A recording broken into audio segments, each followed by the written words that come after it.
Espanyol থেকে তরুণ Spanish গোলরক্ষক Juan গার্সিয়াকে কিনেছে বার্সেলোনা। 25 মিলিয়ন ইউরোতে ডিল ডান করেছে কাতালুনিয়ানরা। কিন্তু লা লিগার আর্থিক নিয়মের কারণে এখনো তাকে নিবন্ধন করাতে পারেনি তারা। কিন্তু এরই মধ্যে স্প্যানিশ গণমাধ্যমে খবর, আরও এক ফুটবলারকে দলে নিতে সব আলোচনা শেষ করে ফেলেছে বার্সা ম্যানেজমেন্ট। নিকো উইলিয়ামস এই লেফট উইঙ্গারকে কিনতে বেশ অনেকদিন ধরেই অ্যাথলেটিকো বিলবাওয়ের পেছনে লেগেছিল বার্সেলোনা এবং বায়ার্ন মিউনিখ।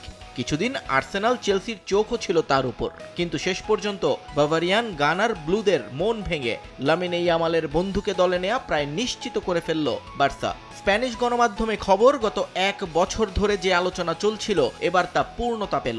নিকোর রিলিজ ক্লজের টাকা দেওয়ার সময় নিয়ে কিছুটা সমস্যা থাকলেও বার্সেলোনার স্পোর্টস ডিরেক্টর ডেকোর সঙ্গে বৈঠকে মিটে গেছে সে ঝামেলা। প্রাথমিকভাবে 6 বছরের জন্য চুক্তি করতে সম্মত হয়েছে দুই পক্ষ। 2031 পর্যন্ত নিকোকে চায় বার্সেলোনা। 58 মিলিয়ন ইউরোর 1 পয়সা কমেও তাই উইঙ্গারকে ছাড়তে নারাজ বিলবাও। শেষ পর্যন্ত এই টাকাতেই নতুন ক্লাবে যোগ দিচ্ছেন নিকো, যেখানে তার বেতন ধরা হচ্ছে 12 মিলিয়ন ইউরো। তবে যতই নতুন ফুটবলার দলে টানুক না কেন, খেলোয়াড় নিবন্ধন করাতে আর্থিক নিয়মের বেড়াজালে আটকে আছে বার্সেলোনা। বর্তমানে স্কোয়াডের অনেককেই বিক্রি কিংবা ধারে পাঠানো ছাড়া নতুন কাউকেই নিবন্ধন করাতে পারবে না বার্সা। এদিকে ডাচ মিডফিল্ডার জাভি সিমন্সকে নিয়ে বিপাকে পড়েছে আরবি লাইপজিগ। চুক্তি থাকলেও রেডবুল এরেনায় আর থাকতে চান না সিমন্স। তাকে দলে নিতে আগ্রহও আছে অনেক ক্লাবের, কিন্তু বাধা লাইপজিগের বেঁধে দেয়া মূল্য।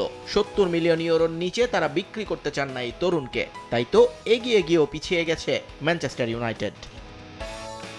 সিমন্সের ক্ষেত্রে কিছুটা পিছটান দিলেও হুগো একিতিকেকে পেতে উঠে পড়ে লেগেছে রেড ডেভিল কর্তৃপক্ষ। চেলসিকে পেছনে ফেলে ইতোমধ্যে আলোচনার টেবিলেও বসেছে তারা, কিন্তু এখানেও বিপত্তি সেই অর্থ। ফ্র্যাঙ্কফুর্টের দাবি, একিতিকেকে নিতে হলে গুনতে হবে অন্তত 100 মিলিয়ন ইউরো। এদিকে ভিক্টর ওসিমেনকে বিক্রি করতে রাজি নাপোলি, কিন্তু গ্যালাতাসারাইয়ের সামনে টাকার বস্তা নিয়ে বাধার প্রাচীর বানিয়ে রেখেছে আল হিলাল। সৌদি ক্লাবকে হারাতে পারলেই কেবল ওসিমেনের দেখা মিলবে তুর্কি ক্লাবে। নিয়ন মোহাইমিন, সময় সংবাদ।